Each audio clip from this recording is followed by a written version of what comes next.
Chapter 3. The Impending Crisis. The Great Chasm. That was the name of an enormous rift that ran along the western side of the dwarf city Fehujura. This underground ravine stretched nearly 40 miles and, even at its narrowest, was over 130 yards across. No one had managed to measure its full depth. It was unclear what was waiting at the bottom, but not a single member of the 2 exploratory expeditions sent to investigate had returned. This natural fortification had long protected Fehujura from any monster attacks. As long as the dwarves held the bridge they had taken great pains to build, there was no danger of monster invasion from the west. But on this day, inside the Fehujura garrison, a base situated between the Great Chasm and Fehujura, was a storm of shouts and confusion. What happened? Can anyone give a precise explanation? The Supreme Commander, who had been leading the dwarf army for over 10 years, yelled. The information that came in was disorganized, so it was impossible to tell what was true. The only thing the commander had confirmed was that the fort at the Great Chasm was having some sort of emergency. The last word we received said that the Quagoa were attacking. One of the platoon leaders raised his voice to repeat the report from the fort. That in itself wasn't rare. The Quagoa were the dwarfs' loathsome rivals, and they sometimes attacked in units of 100. He couldn't even remember how many times it had happened since he became supreme commander of their military forces. But the attacks had always been repelled by the fort, so the enemy had never even approached the garrison, much less Fehujura proper. The Quagoa were fairly sturdy against blows from physical weapons, but they had a racial weakness to electric attacks. Since the dwarves knew that, they kept at the fort a magic item that could unleash a power similar to lightning. Lightning was an attack spell that could pierce through enemies in a straight line, making it ideal for dealing with anyone crossing the bridge. With this, the dwarves could nail all the Quagoa at once. Moreover, the guards at the fort were equipped with crossbows that dealt additional electric damage as well. Compared to how well prepared they were equipment-wise, it was true that they didn't have much manpower stationed at the fort.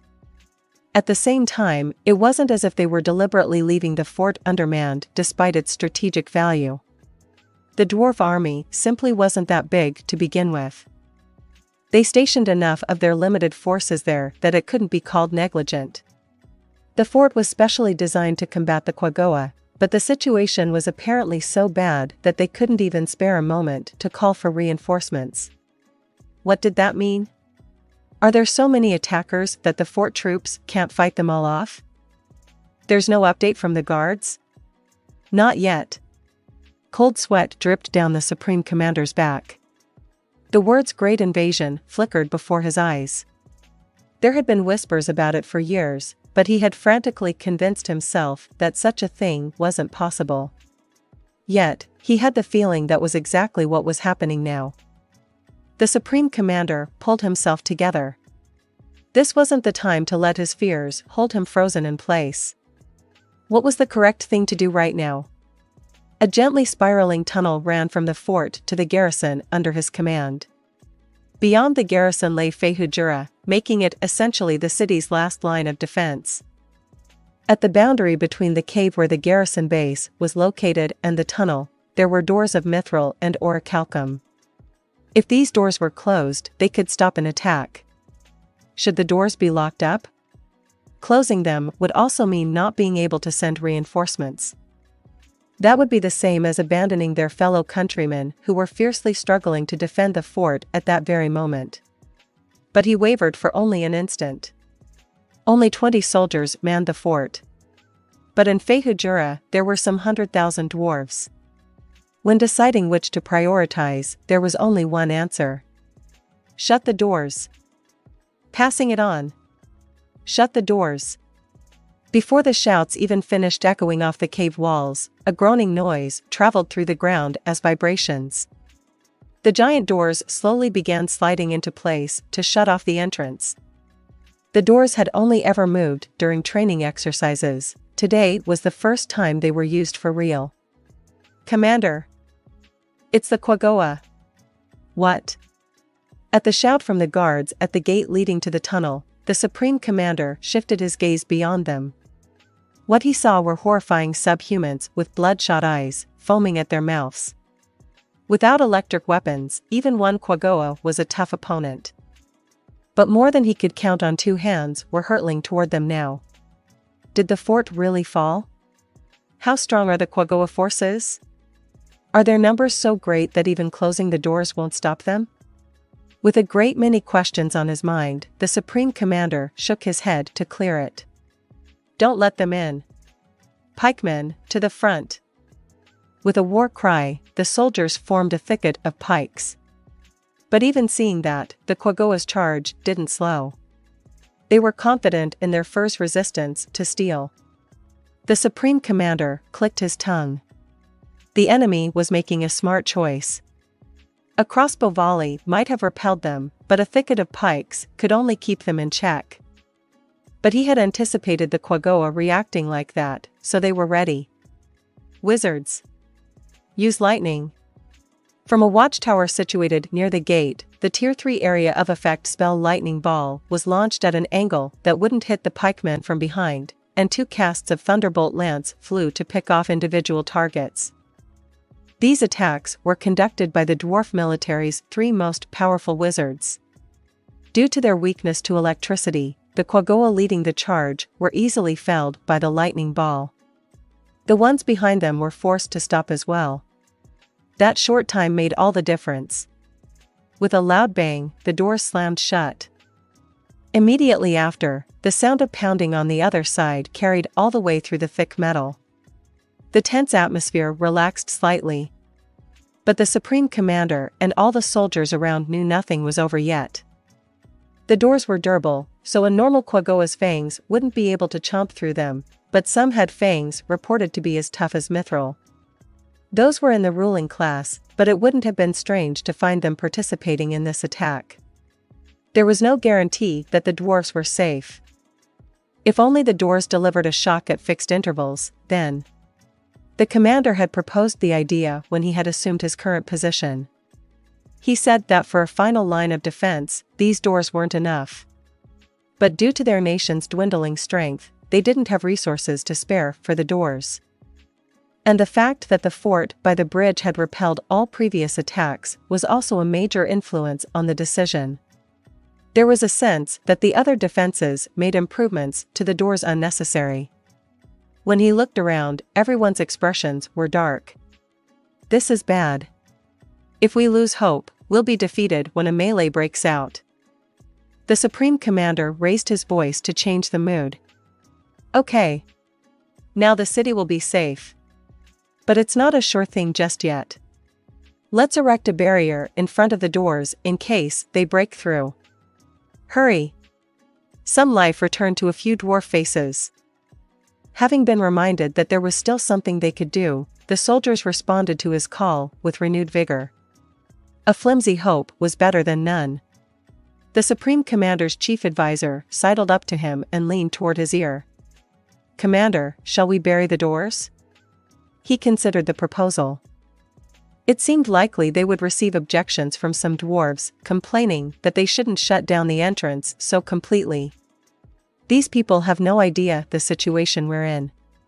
Noticing his advisor's surprise, the commander realized his comment to himself had been overheard and taken as a reply. Sorry, I don't mean you. I was thinking of the Regency Council's reaction. But you're one of them, aren't you? Is that why you know how they would respond if we completely sealed off the tunnel? Personally, I think we should not only seal the tunnel, but consider abandoning YGGDRASIL as well. The Supreme Commander squinted and grabbed his advisor's arm to pull him somewhere their conversation wouldn't reach the soldiers' ears. He didn't want anyone to hear the rest. So you think so, too? It was unclear how many Quagoa were on the other side of the doors. Because they were forced to quickly go on the defensive against the enemy's rapid advance, the garrison had lost the opportunity to collect all sorts of information. It was like being locked up with a blindfold on. The only thing they could base decisions on was that the enemy force seemed to have been large enough to take down their hitherto impregnable fort. If that was the case, it would be practically impossible for the dwarf forces to open the gate, fight off the Quagoa, and take back the fort. Perhaps abandoning the city was the best course of action. How much time can we buy if the tunnel is totally sealed off? If we collapse this cave, quite a bit. Unfortunately, simply piling up dirt would only earn us a few days. What are the risks of collapsing the cave? As you know, Commander, this place isn't very far from Fehujura. We'd have to call the tunnel doctors to investigate to know for sure, but it's possible that the city would be affected. In the worst case, a pathway could open up behind the gate, allowing the Quagoa to surge into Fehujura.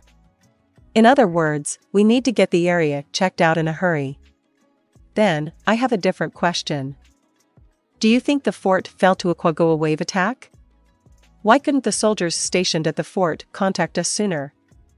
I can think of several scenarios.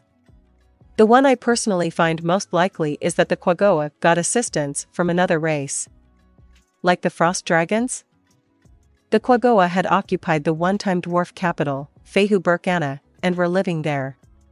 The royal palace towering in its center was ruled by frost dragons.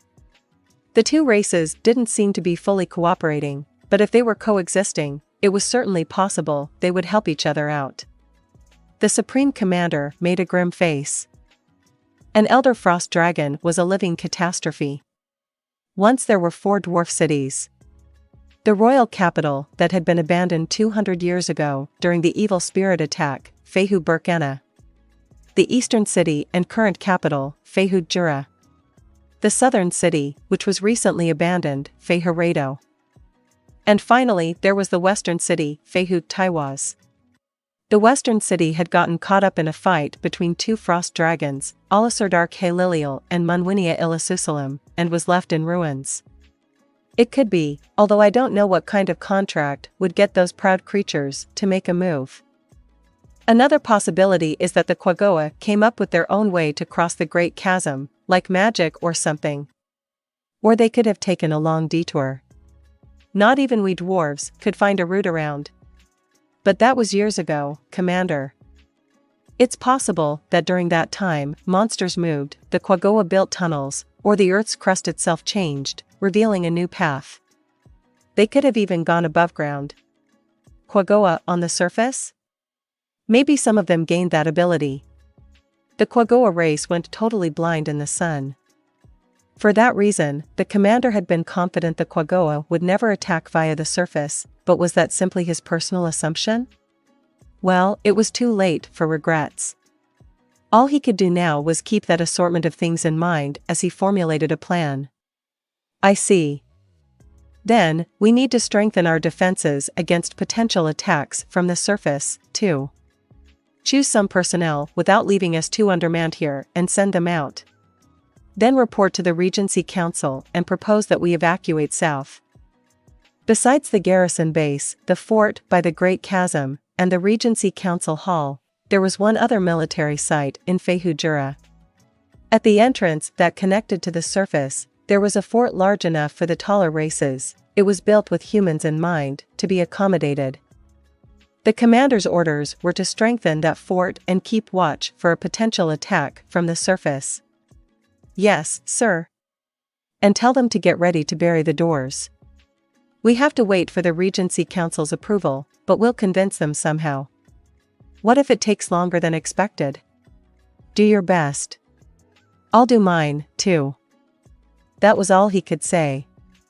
Of course, as one of the association's 8 members, he intended to do everything in his power, but if the other members vetoed the plan, then he would simply have to do as much as he was allowed under his position's jurisdiction. As he was resigning himself to the duties of the Supreme Commander, depending on what happens, I might even have to, a panicky voice rang out. I have a message. A message? Where is the Supreme Commander? When he looked toward the voice, he saw a dwarf soldier on a riding lizard. Riding lizards were a type of giant lizard. They could measure 10 feet or longer from head to tail end.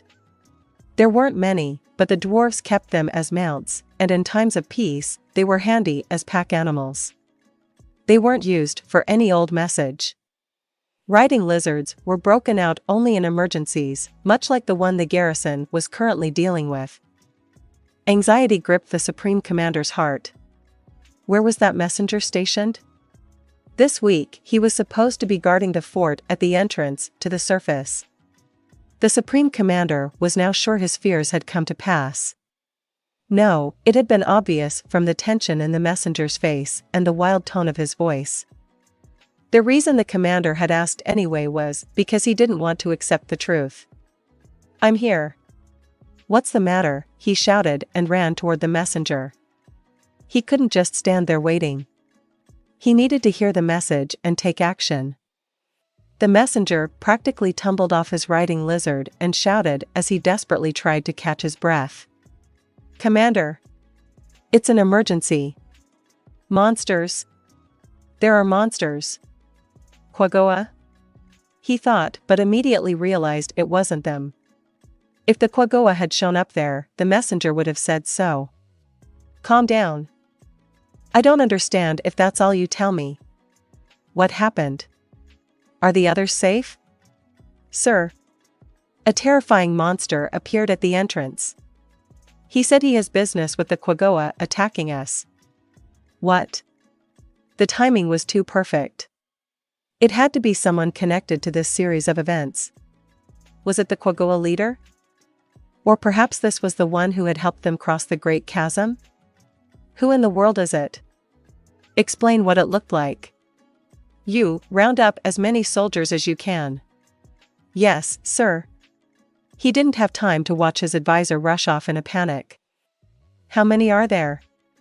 Give me a damage report." "There are about 30. But they don't seem to want to fight. On the contrary, they said they want to negotiate, but they seem so sinister, I doubt we can trust them. It's clear they have an ulterior motive." What made the messenger think the newcomers were sinister? And he still hadn't heard what they looked like. When he repeated his question, the messenger gulped and began to explain. "They're horrifying undead wreathed in an ominous aura." "What? Undead? They hate life, spread death, and are the enemy of all living beings." The moment he heard the word undead, numerous images came to the Supreme Commander's mind, like frozen zombies and frost bones. But those weren't terribly powerful. And the messenger should have known that as well. The natural question was, who had terrified the messenger this much? And why had the undead come? Did it please them to see dwarves and Quaggoa, living beings, both, fighting to the death? "Hey, are the preparations complete yet? As soon as they're wrapped up, we're moving out. I don't know exactly how many undead there are, but don't let your guard down. Show no weakness. We don't need to provoke them, but we shouldn't take them lightly, either." The party pressed onward with Gondo as their guide. Most of his travels had been done underground, so he wasn't very familiar with the surface. For that reason, their navigation depended more on pure direction than the lay of the land. Ainz was nervous at first, but after seeing Gondo instruct everyone without hesitation, his trust gradually solidified until he eventually left their route entirely to the Dwarf. Moreover, since the Dwarf capital was under attack, it didn't benefit Gondo to get the party lost. Following him was probably fine. Obeying his instructions, Aura's magical beast traversed the snow-covered mountains as if they were trotting across a grassy plain. The mounts truly were high-level monsters. Their agility and stamina were outstanding. They carried Ainz and the others on their backs over snowy mountainous terrain where the air was thin for a journey north that covered over 60 miles, but they didn't seem to slow their pace at all. A few times, flying monsters appeared overhead, but one growl from the magical beasts was enough to send them scattering, wasting almost no time at all. Ainz expected them to arrive at the dwarves' only remaining city, Fehujura, in less than a day. He asked Gondo, who was riding the beast running parallel to his, "So, Gondo, is Fehujura inside a fissure cave like Fehurado?" If it was, they wouldn't find it unless they searched very deliberately. At first, Gondo had clung fearfully to his beast, but now he seemed to have gotten used to riding. He answered, It's true that the part of the city where the dwarves live is like that, but Fehujura is a bit different from Fehurado in that it was built for facilitating trade with human countries. There's a large fort outside so people can find it easily and have a place to stay when they visit. If we look for that landmark, we should be able to find it. Ainz acknowledged what he was saying and made a cursory search around them, but he didn't see anything like a big building. We need to go a little farther north before we'll spot it. Gondo sounded fairly confident and seemed to have an idea of their current position. In any case, the dwarf was their only guide, so even if he was wrong, there was nothing Ainz could do. He had no choice but to follow. "I see," replied Ainz and then cast message. The captured Quagoa that had been taken back to Nazarick were being pressed for information. He figured whatever they knew could complement Gondo's knowledge. Quagoa typically lived in clans ruled by a strong boss, and the 8 clans of the Azurlisha Mountains were apparently united by a clan king. The total population was around 80,000. Ainz inspected the data and gave the race his stamp of disinterest. If he could lend his strength only to either the dwarves or the Quagoa, he would definitely favor the former. At the same time, he was interested in the fact that the type of metal Quagoa ate during their youth affected their strength as adults. He felt like if he fed them some of the metals he had back in Nazarick, he might be able to create some super powerful ones. He recalled the prismatic ore he had been thinking about on the initial leg of the journey here. Even if the Quagoa clan king hadn't eaten that, could it be that he was the result of eating some rare metal from Yggdrasil?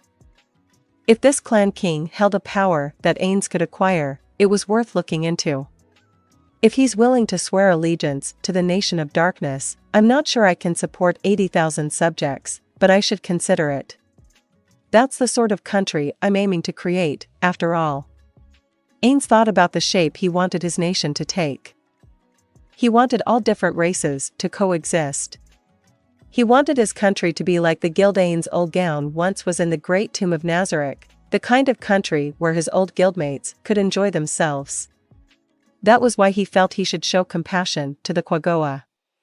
But even if they swear loyalty, where can I have them live? These mountains are a tricky proposition. Maybe the mountains south of Urantal? But there are probably already other people living there. This is a pain. Maybe Kokyudos can make use of his experience ruling the lizard men, since the civilization level is about the same. It wouldn't be a bad idea to call him. The yell that disrupted Ainz's train of thought came from Gondo. There it is. In the direction he pointed, sure enough, there was a fort-like structure right up against the surface of the rock. Everyone moved toward it. If they wanted to hide themselves, there were plenty of ways to do so, but that would only defeat the purpose of their visit, so they openly headed for the front door. As they got closer, there were signs they had been noticed as the soldiers guarding the fort began to move. Like a businessman checking his appearance on his way to a meeting, Ainz made sure his robe didn't have any wrinkles. Of course, it was a magic robe, so it couldn't get wrinkled, but Satoru Suzuki's memories whispered that he should smooth it all the same. As they continued their approach, the dwarves in the windows took aim with their crossbows.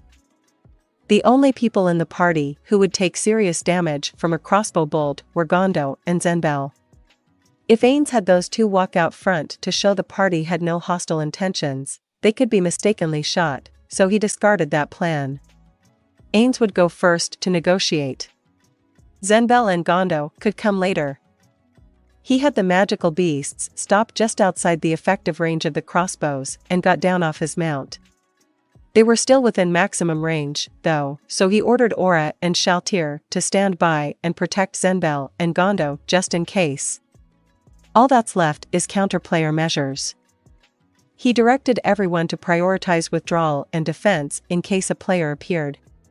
On their way here, Gondo couldn't confirm the existence of anyone that strong, so it was more likely that there weren't any other players present, but Ainz definitely didn't want to let his guard down and lose one of the guild's NPC children again. All the dwarves observing them had the same expression frozen on their faces. They were so beardy, It was hard to tell them apart, so the way they were standing with only their faces and their identical expressions showing was somewhat comical. Suppressing his laughter, Ainz feigned composure and walked forward alone. Partway there, he held up his hands to show he meant no harm. When he had nearly reached the fort, "Stop right there." A tense voice issued an order. Ainz internally lamented how cruelly they were treating him. He may have been an undead, but he wasn't exhibiting any hostility at all. "What are you here for, undead?" Ainz stroked his smooth skull face. "I am the ruler of the nation of darkness, Ainz Ooal Gown. I, the king of darkness, have come to build friendly relations with you, the dwarves. We will not be hostile unless you attack us. Lower your weapons." The dwarves peering out the windows looked confused. Ainz decided to say what he came to say and continued. "When I captured the Quagoa invading Feiharedo, I learned they were targeting this city. If you're lacking confidence in your military might, my country, rather, could support you. Yes, as a sign of friendship." Then he smiled. But perhaps because he had no skin, his benevolent expression didn't get through to them. "Who's that dwarf behind you? A hostage?" The dwarves were still wary of him. "How rude. I said I was a king, didn't I? Is that how you talk to a king?" The dwarves exchanged glances. Then one of them replied. "But wait. You need to prove to us you're a king." "I see. That's reasonable." Ainz agreed emphatically. "Then, allow me to introduce him. This is Gondo, one of your own and an engineer I met in Feiharedo." Ainz indicated the dwarf with a kingly gesture he had practiced 1,000,000 times. It was the motion a ruler might use to summon their subordinate. When he heard the faint sound of the dwarf's gasping, he was deeply satisfied and knew the time he had spent practicing hadn't been wasted. Gondo had arrived, so Ainz cheerfully struck another royal pose and said, "Sorry, can you go into the fort and explain the details?" "Sure, leave it to me." Gondo went to the gate. Then he introduced himself and asked to be let in, but the gate didn't open. "What is it?" "I'm not sure. Maybe something weird is going on." "How do we know you're really that oddball Gondo who never goes out with us? You might have used magic to change appearances." Ainz frowned when he heard the dwarves talking. Being on guard was extremely important. Ainz agreed wholeheartedly. But to have this little trust was next level. He had heard on the way, though, that there might be someone on duty there who knew Gondo. Fortunately, there was. "Very well, Gondo. Can you tell them something, say, your address or whatnot, that only someone living in this city would know? That would prove it's really you." "Okay. I'm going to spill his secret to his wife later. So there's a joint in my hood called the Black Gold Beard. The old lady who runs it has a face like an anvil and serves food that tastes like shit. The simmered dishes are the only edible things there." The dwarves were silent. Ainz looked at Gondo, wondering what the hell he was doing, but the response a moment later was remarkable. "You idiot. Nobody eats there. That place is for drinking. Their dark beer is the best." "That's a lie. The best is the red shroom wine." "What are you guys talking about? The best is the unrefined stuff, with that full flavor. Seems like you guys don't know what real alcohol tastes like. The best spot is the Bearded Maiden." Ainz made a mental note that dwarves were extremely into drinking and asked them, "So? Do you believe he's really Gondo now?" And about the earlier topic I raised, all I really wanted to say was that the Quagoa are on their way to circumvent the Great Chasm to attack you. If you could just tell your higher-ups that I warned you, that would be great. Now, no matter what horrible things happen to your city, I know my country did the right thing, so no one can complain to me later." A few of the dwarves pulled their heads inside. Some more time went by. They seemed to be consulting one another in a group. "Wait there for a little while. We'll send a message to our supreme commander." According to Gondo, that was the highest authority in this country's military. So that meant this matter warranted the attention of a person at the top. A laugh Ainz couldn't contain spilled out. When he looked in the direction of the KRCHK noise he heard, the dwarfs were pointing their crossbows at him again. They were breathing hard and seemed extremely tense. Crap. Are they mad because I laughed? Sorry. For the time being, is it all right for Gondo to enter the fort? We've explained who he is, right? No. Don't move. Wait right there. He hadn't even really laughed at them, but it seemed they were offended. Any strong emotions he felt were normally automatically suppressed. But little waves of emotion got through. If a businessman was caught snickering during his first time visiting some company, what would the hosts think? Ainz was slightly irritated that he hadn't thought that far and made a mistake as a result. I need to be a bit more careful, he thought as he and Gondo distanced themselves a little from the fort. They stood there waiting for a while. Even I offered Jerkniv a welcome drink and chairs when he came to visit. Do dwarfs not do that? But I guess this is a different case. Jerkniv had come with an appointment, but Ainz was making a cold call. He supposed he should be glad he wasn't simply turned away. Besides, he couldn't drink with his body anyhow. Still, we brought intelligence that can help the dwarves, so I think they could be a bit more hospitable. Well, I can afford to be more aggressive once we actually establish a diplomatic relationship, so I guess I'll wait. He did think maybe he should change his clothes to not be rude. First, he took out his imitation staff of Ainz Ooal Gown. Everything about it was visually the same, down to the metal used in its construction, but it didn't have even a tenth of the real one's power. It merely held jewels of the same color. Ainz formed a red light in it and then darkened the color. Why did that adjustment function even exist? Ainz was troubled by the mindset of his most perfectionist guildmate. It wasn't as if it was synchronized to his aura or anything. A dark halo appeared behind him. Sure enough, it was no different from the staff's aura. It's just visually appealing, I guess. A crash interrupted Ainz's thoughts. He noticed 3 dwarves had plunked down onto the ground. He had the feeling this group included the dwarves who had been on guard against the party but also their superiors. Partly because 2 of them had fancier clothes than the third one. Was one of them a guard from the fort and the other 2 officers? Why are the 3 of them sitting down? Is it etiquette to sit when you talk? They're staring at me with awfully wide, suspecting eyes. If that's some sort of expression specific to dwarves, I kind of hate it. Since their beards hid their mouths, it was hard to tell what face they were making. Ainz wasn't sure what to do, but he walked over to the seated dwarves and held out a hand, in a way that could be taken as either him offering them a hand to get up or a handshake. Personally, he would have preferred it if they stood to talk to him. Interacting with a foreign culture was truly difficult. One wrong move, and he could be making a gesture that to them was rude. If they laughed at him and said, "If you're here for diplomacy, then how come you didn't even bother to look up our country's manners?" He would have had nothing to say in return. Anxious internally, as well as thankful for his unmoving expression, he continued holding out his hand. The dwarfs looked between his face and his hand, perplexed.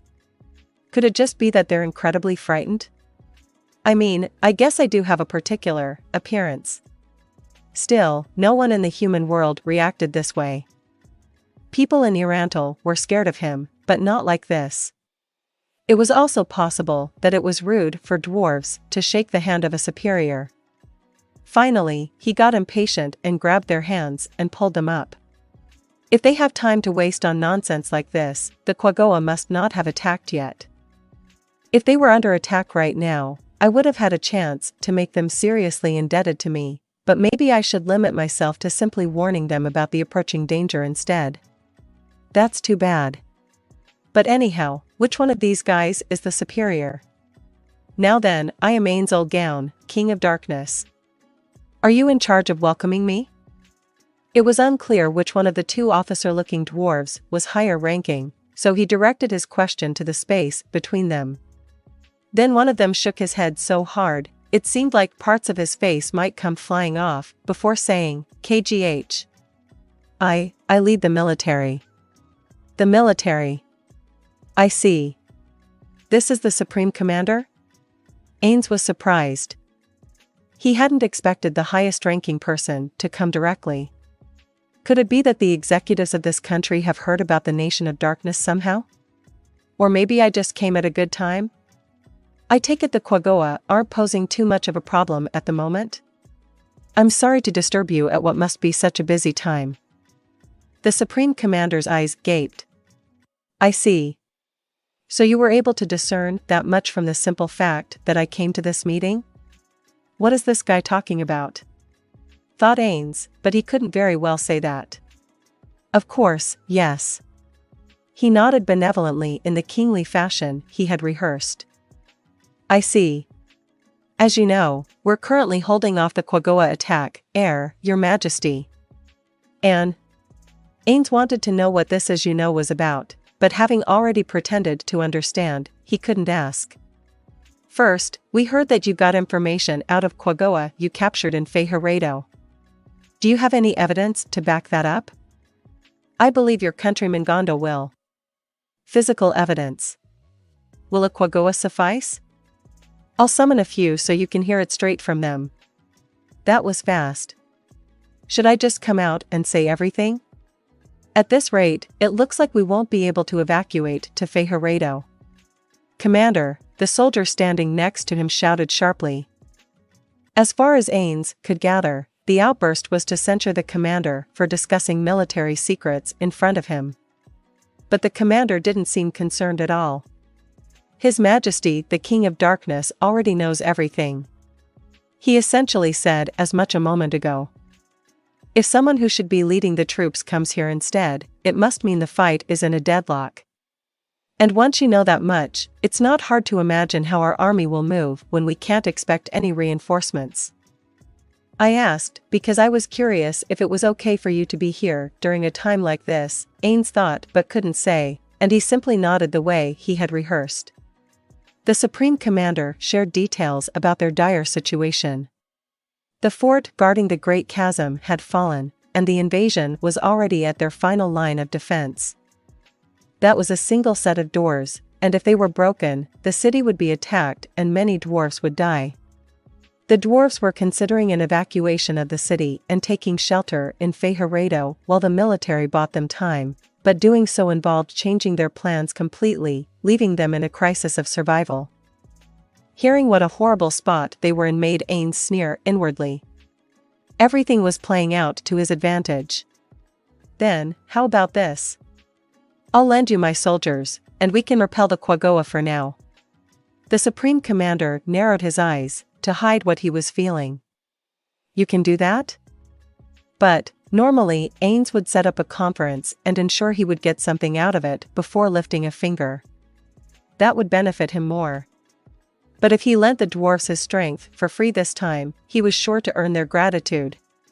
Sometimes a debt could result in returns that wouldn't be possible through a normal deal.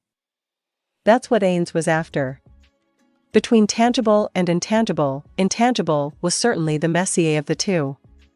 It was like going to a restaurant and being told to pay whatever feels appropriate and then paying far more than necessary. How does that saying go? Grasp all, lose all? I think Squishy Mo was the one who said it. I would hate to have the country I'm trying to establish friendly relations with get destroyed. Won't you accept my help? I need to ask the higher-ups. If you have time for it, I don't mind. I only promise to assist. You guys decide. I heard it's the Regency Council who makes the calls, but, you know how it goes. The Congress dances, but doesn't move forward and whatnot. I don't want my trip here to have been in vain, but do what you must. Your Majesty is confident the Quaggoa can be driven off? If they're like the ones we met in Feiharedo, it'll be easy. Gondo nodded next to him. But only if they haven't invaded the city yet. In the middle of a huge brawl, it would be too hard to target only the enemies. I'm sure you're not about to tacitly approve of the city ending up as collateral damage, right? If you're just managing to hold them off with one set of doors, then I'm sure this is your last chance. The Supreme Commander made a sober face. How much time do you have? Will the gate hold for a few more days? Ainz's confirming question seemed to push the Supreme Commander into making up his mind. I understand. Your Majesty, King of Darkness, we humbly request that you lend us your strength. Commander. The other soldier raised his voice, but the commander shot him a sharp look. Then he said excuse us to Ainz and took the other dwarf a little ways away, probably so they wouldn't be overheard. Then came a flood of attempts to persuade. Ainz could hear bits and pieces like insane, the Quagoa, we still, the immediate CRI, and if we have to choose. The commander must have been trying to argue the case that they should jump at the chance for Ainz's help, since it would be difficult to handle the Quagoa invasion on their own. Now was a good time to press a little. Ainz put a little force into his voice and asked, have you decided what to do yet? There was a total of 8 Quagoa clans in the Azurlija Mountains. Pulimadal, Pulandel, Pusrix, Param, Pashunam, Pagujua, Zuigino, and Zurayashuk. 3 clans were descended from the ancient hero Pu, and the other clans were the children of Pa and Zu, his rivals. There were slight differences in the number of Quagoa per clan, but they were all fairly close to 10,000. Thus, 80,000 Quagoa lived scattered around the Azurlija Mountains. Were they strong? The answer was not really. These Quagoa, even with 10,000 in each clan, only had a primitive civilization and were considered an inferior species best counted in terms of how far up they ranked from the bottom. They were merely food for the strong. So who were the Quagoa's natural enemies? That would be the other Quagoa clans. No, not only the ones from other clans. Sometimes even members of the same clan became enemies. Other monsters only preyed on the Quagoa. It wasn't as if they hated them or thought of them as rivals. But members of the same race were different. The issue stemmed from Quagoa patterns of growth and development. Adult Quagoa's abilities depended on the types of ore they ate when they were children. In other words, the way to strengthen one's family was to steal rare metals from Quagoa. Other clans were also opponents in this, but naturally the nearest rivals were the most problematic. And since the dwarves were also competing for ore, the dwarves were opponents, too, but since they wielded lightning weapons, Quagoa attacks on them were usually driven off. But then there came a time when a legendary hero who surpassed even the ancient hero Pu was born. That was the chief clan king, P. Ryuro. His abilities went far beyond those of the blue and red Quagoa, and with his overpowering strength, he unified all the clans. But Ryuro's achievements didn't stop there. He discovered an abandoned dwarf city, gathered all the clans there, created an organization to combat monsters, and used dwarf hostages to gain knowledge of agriculture and raising livestock. And there was more. Traditionally, Quagoa regime changes involved eradicating the descendants of the previous boss. But Ryuro didn't do that, and instead, he had the existing bosses govern their own clans. He did, however, order that all ore be brought to him. Anyone who did good work for him was given ore, regardless of their social standing. For example, in a monster attack, the clan that shed the most blood was most appreciated, and when he had them collect gold and gemstones, the clan who brought him the most was treated the best. He distributed ore accordingly. Any enmity the Quagoa would have directed toward the king was instead channeled into competing with the other tribes, and Ryuro's position was secure. Having accomplished something no other Quagoa had even thought to do, he began to work on expanding his influence. He attacked the dwarves. Obeying his orders, each clan contributed 2,000 of their hardiest members, which combined to make a military force 16,000 strong. This was an army on an unprecedented scale. But no matter how many warriors they had, if they tried to charge over the bridge, serious casualties were unavoidable. That defeated the purpose of assembling a large army and meant a real possibility of being beaten back before they captured the fort. That was why Ryuro commanded that they discover a detour. A few of the expeditions he sent out never returned, but eventually they found a way around the Great Chasm. From that moment on, the army split into groups with specialized roles. One was the unit that spotted and captured runaway dwarves. It was made up of several smaller squads. Another was the main forces. They were the ones who would loot the dwarf city once it had fallen, and they were also available to assist the elite team attacking the fortress if it seemed like it would take too long. The last was the team of elite Quagoa who would attack the fort. This unit was sent in ahead of the main forces with orders to take the fort and the city itself if possible. The leader of this vanguard unit was Yuzu. He was a red Quagoa, and either the most valuable or second most valuable of all Ryuro's subordinates. With his clear head and high personal combat skill, he was the favorite to become the future boss of his original clan. The unit he had put together was a rough bunch to lead because of the deep-rooted clan rivalries that remained latent in the diverse group of elite Quagoa. But Yuzu was able to take advantage of that. By cultivating a competitive spirit among members of different clans, he managed to capture the fort. Taking the flanking route around and coming up the stairs on the side of the fort meant victory was practically a given, but there was no doubt his leadership was exceptional. Probably not a single other Quagoa in any of the clans possessed comparable command abilities. And now, he had the dwarves in check. The elite of the elite in the strike team that was first to reach the fort now clawed at the irritating doors barring their way. But they couldn't even leave a scratch. Just one more step. With just one more step, they could get past the doors, trample the dwarves, and take this land for their own. That was an extraordinary exploit, so if they could pull it off, the amount of ore they would be rewarded with was sure to be incredible. But the cold portal before them blocked the way.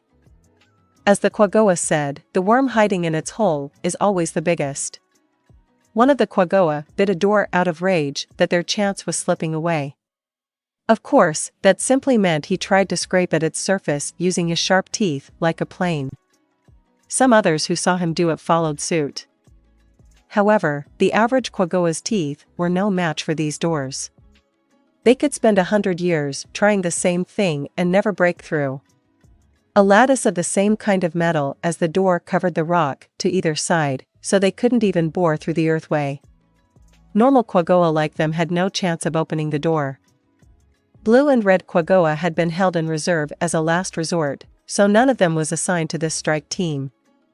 In other words, their advance was temporarily halted. Everyone was annoyed that they had so nearly missed out on the glory, but they weren't panicking, either. They had already reported the situation to the commander of the vanguard. Surely the outstanding Yuzu would soon produce some plan to deal with the situation that would have been impossible for them to think up. Still, they didn't know how long it would take, so they rested in shifts according to clan. Lower-ranking soldiers might have wandered around recklessly to cope with their stress or start arguing with members of other clans, but these were the elite of the elite. When it was time to rest, they rested wholeheartedly, saving up their anger and energy for the next operation. So it was during their rest when suddenly, they all raised their heads. With a low rumble from deep below, the doors had slowly begun to open to either side. The strike team Quagoa exchanged glances. They couldn't understand why the dwarves who had so frantically closed the doors were opening them now. Were they planning on surrendering? That's what many of the Quagoa thought. They wore phony grins. They would never accept a surrender. The plan from the beginning was to kill as many dwarves as possible. They wouldn't even give them time to talk. They would surge through the gap in the doors, create a bloodbath on the other side, and proceed into the city to kill the rest of the dwarves. Before the murderous Quagoa, the gate cracked open. The gap wasn't large enough to fit through yet. But one of them stuck his arm in. He meant to kill a dwarf on the other side with his sharp, pointy claws. But the Quagoa who tried to land the first kill shrieked and fell backward. The arm he had stuck through the crack was missing, and fresh blood spurted from the wound. That unexpected turn of events put a damper on the Quagoa's bloodlust. It was easy to imagine what had happened.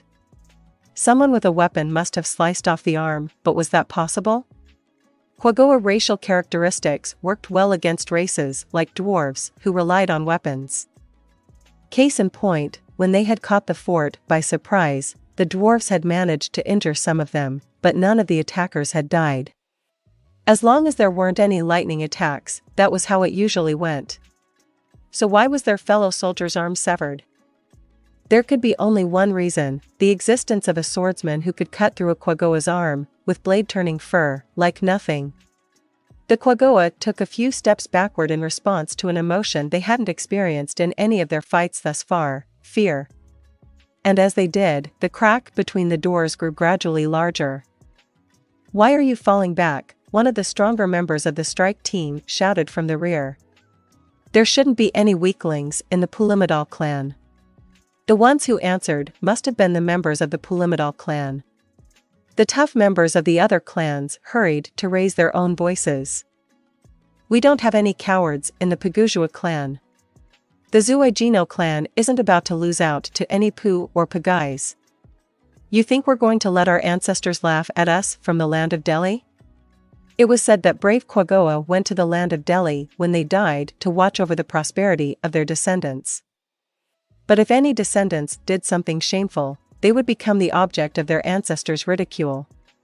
Those words seemed to finally incite the Quagoa to battle and spur them into action. They dragged the one who had lost his arm to the wall, and then the strike team got into a tight formation in preparation to slay the powerful swordsman. "We're going to charge. No matter how strong our opponent is, they only have one sword. As long as we have greater numbers, we'll be fine," someone said. "Once the door is open, all we have to do is charge and shove. Once the enemy falls, we trample them. Then it's straight into the city to destroy it. I'll take the lead." 2 stripes of ground-up neuron or paint were the sign the speaker was a brave Quagoa. Behind him, others pressed in close so they would be able to keep pushing forward even if the enemy's blade cut him down. The gap between the doors was finally large enough for one Quagoa to pass through. It was still too small for a charge, but the Quagoa didn't want to risk losing warriors to a quick lightning spell only for the doors to slam shut again right after the dwarves completed their harassment attack. "Go!" With a war cry, over 14 Quagoa surged toward the gap. The courageous one at the head of the group went still. The ones jostling behind him knew instinctively that the swordsman had killed him. But they didn't stop. Stopping would have made a mockery of his courage. And that was why the other Quagoa would push through without hesitation, trample the dwarf city, and their feet stopped. No matter how hard they pushed, they couldn't go any farther. It was as if a huge, thick wall stood on the other side of the doors. One of the Quagoa craned his neck to peer ahead. He had the perfectly natural idea that perhaps the dwarfs had built a wall. And there was a wall.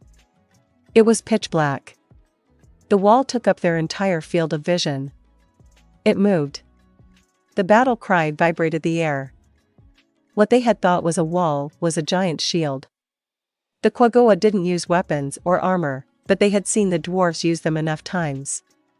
They were never this huge, though. This shield was large enough to be mistaken for a wall. As the Quagoa were struggling to comprehend their situation, a horrifying being showed itself from behind the shield. Something in black armor with crimson eyes full of loathing. The Quagoa may not have known much of the world, but this they understood. This was evil, it was violence, it was death. Something whizzed by. That instant, 3 Quagoa heads went flying. The battle cry hit the Quagoa like a physical blow. Shocked in a way that made their hair stand on end, the Quagoa were assailed by the urge to flee in the face of what they knew to be a futile fight. These were the bravest warriors of their clans who held no fear of death. At least, that's what they had thought. But they never imagined facing something like this. The monster before them was more than enough to shatter their courage. So why didn't they run away? The muscles in their legs wouldn't cooperate.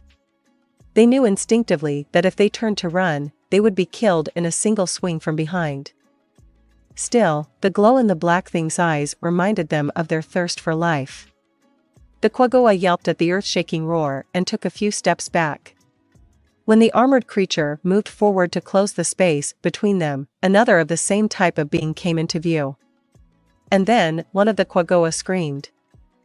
The ones who turned to look at what happened saw fellow soldiers with their heads missing. They were definitely dead.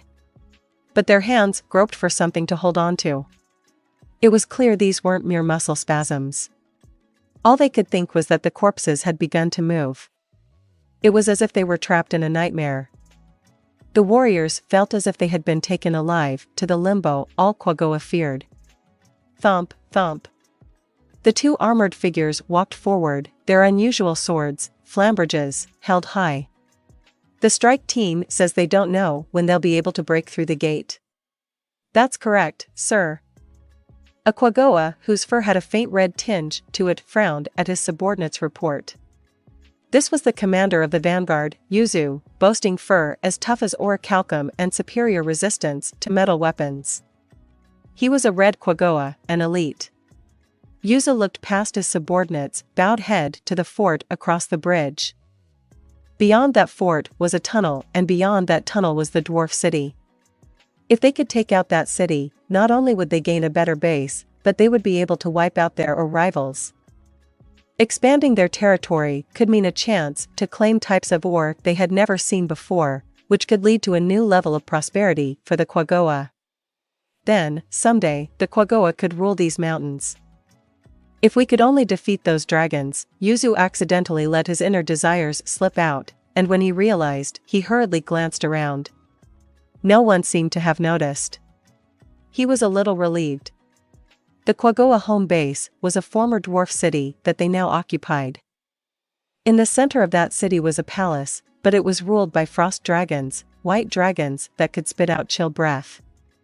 Ostensibly, the quaggoa and the dragons were in alliance, but anyone who was familiar with the reality of the situation would say the relationship was nothing that equal.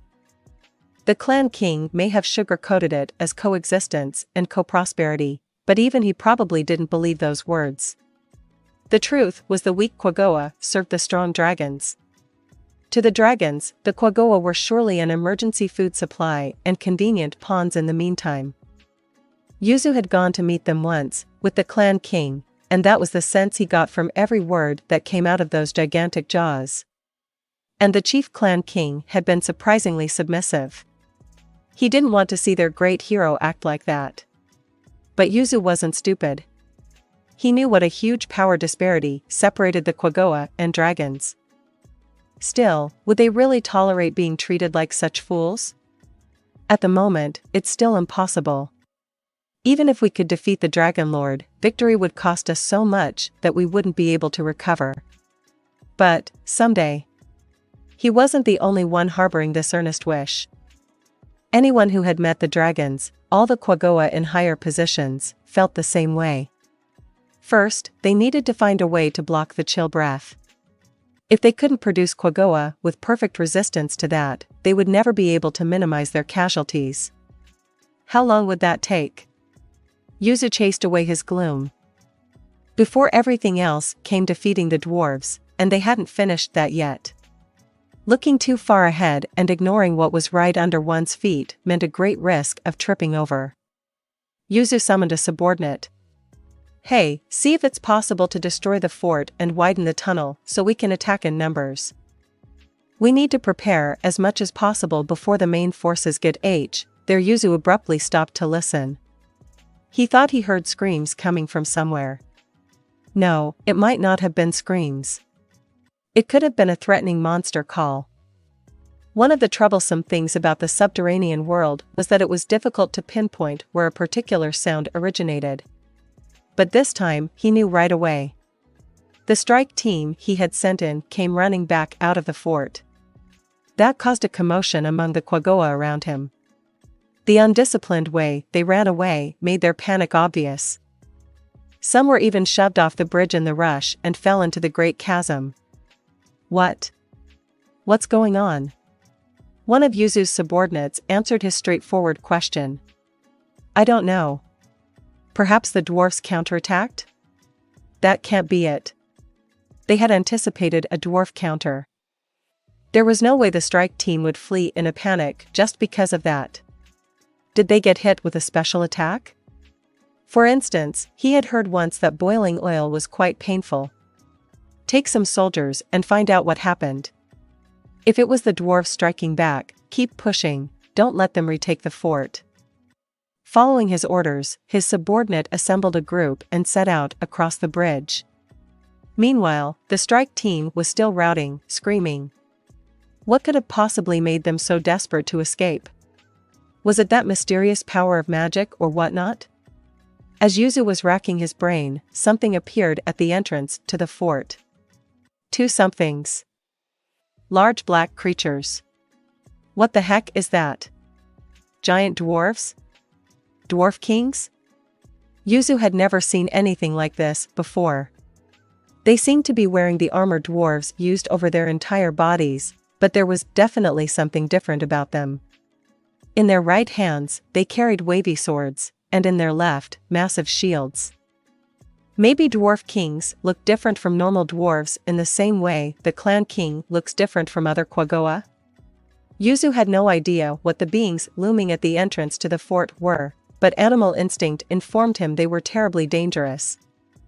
And he understood very well that the strike team had been fleeing from none other than those monsters. The Quaggoa around him were all staring, frozen stiff, no one moved except for the strike team members. They continued running across the bridge without looking back. The dark armored figures let out a battle cry. Even at this distance, the rumbling in the air made Yuzu's hair stand on end and his blood run cold. It elicited the same feeling as a dragon's roar. As if that was a cue, some Quaggoa appeared next to the black armored figures. They're escaping? No, they're traitors? No, that's not right either. Yuzu's eyes widened. One of the Quaggoa was missing everything from the neck up.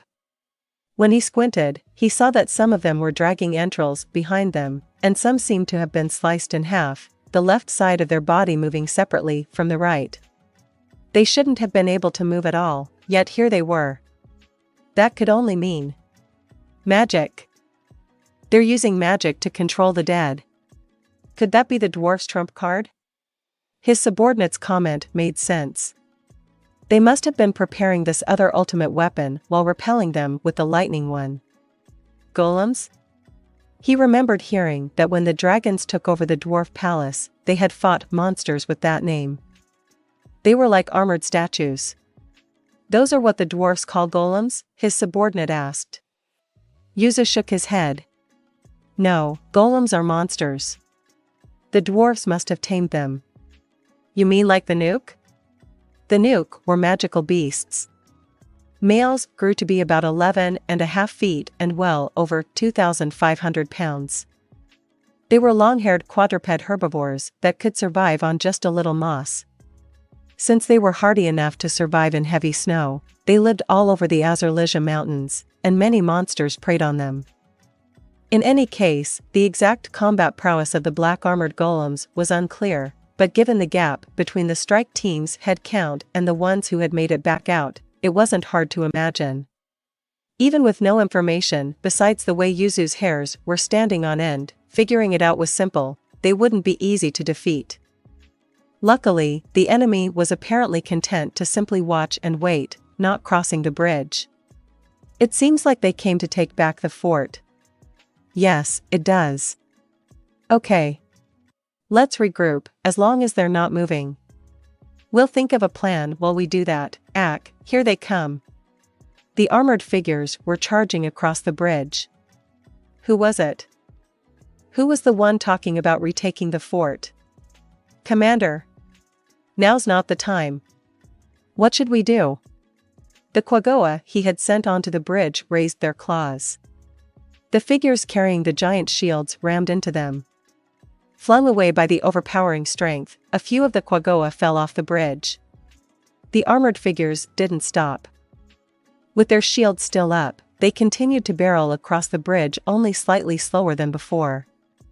It was like a surging wall. At this rate, it wouldn't be long before they finished crossing the bridge and arrived on their side. What will happen now? The threat to his life made him scream, "Cut down the bridge." If they dropped the bridge, the main forces would have to take a tedious detour. Surely the dwarfs would fortify their defenses during that time.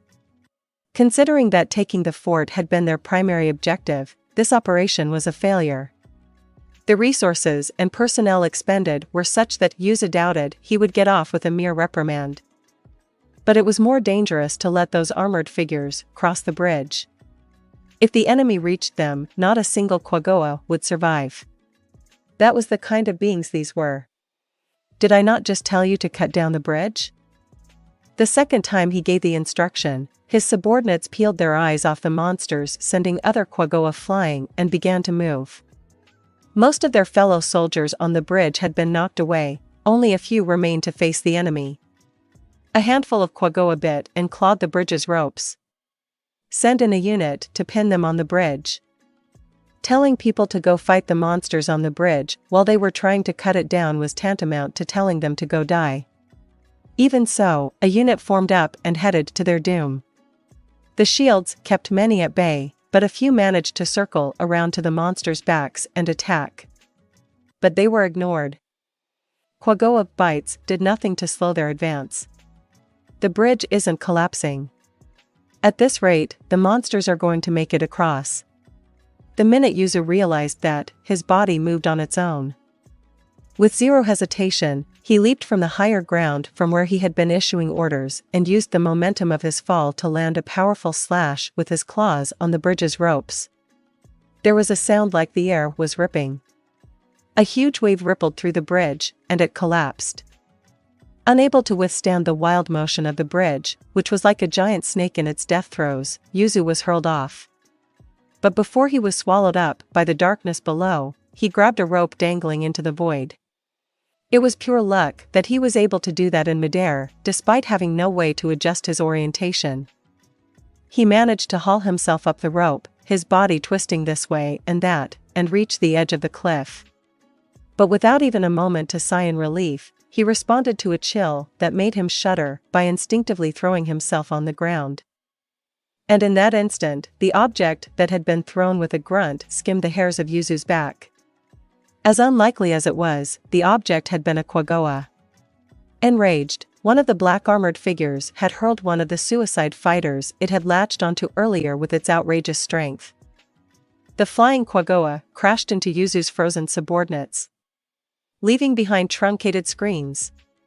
They were turned into chunks of flesh. But that was the end of it. The monsters disappeared into the great chasm along with the rest of the warriors who had resigned to die. Silence fell over the area. Yuzu staggered over to the edge and peered into the darkness. It wasn't only him. All the survivors were staring into the blackness that had swallowed everything up. Though they knew there was no saving anyone who fell into that hole, they couldn't shake the fear that one of the armored figures would come climbing up the side of the cliff. How much time had passed? Yuzu finally breathed a sigh of relief. It seemed like they truly weren't coming back. He surveyed the area and saw how few of his soldiers remained. But up against those black suits of armor, having this many survive was surely a job well done. Fall back. They needed to report the golems to their superiors as soon as possible. If those things were mass-produced, the Quaggoa would be driven to extinction. And Yuzu was sure the enemy had more than just those two. Dwarves are terrifying. He regretted taking them lightly. The fact that they possessed the technology to create such monsters was a complete shock. First, we need to tell the main forces about what just happened. I need messengers. The ones who responded to Yuzu's call were Quaggoa riders who could travel much faster than ordinary Quaggoa. They had a skill that allowed them to run at full speed without tiring at all. The reason they traveled in a group was so that if they were attacked by monsters, there was less of a chance of them getting completely wiped out. It wasn't that they would be safe traveling with this number, but that even if some of them died, others would survive and reach the main forces. Okay. Now, go. Don't forget how critical your role is. Yuzu watched them race away and then announced his next orders. It went without saying that everyone would withdraw so he could discuss the situation with the clan king. End of the 3rd chapter. If you like my content, join me on Patreon, where you can find more and exclusive novels. Also, you can leave a donation by clicking the super thanks button. Thank you very much for your support.